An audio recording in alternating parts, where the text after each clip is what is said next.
и делать из нас рабов. Рабов тех, кто будет сидеть во власти.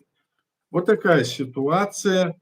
И я надеюсь, что президент Соединенных Штатов Америки Трамп, он умный человек и поймет, что необходимо именно в этом направлении не поддаваться ни России и западным лидерам, которые должны понимать, а я думаю, они понимают, что Россия не остановится на тех подачках, как они говорят, которые им сейчас хотят подать, они пойдут до полностью, будут идти дальше до захвата всей Украины, а потом могут двинуться на всю Европу. Они об этом заявляют открыто, а нам, когда кажется, что они это заявляют, что это их фантазии, а на самом деле эти свои фантазии они реализуют и идут по этому, значит, вопросу, его решая.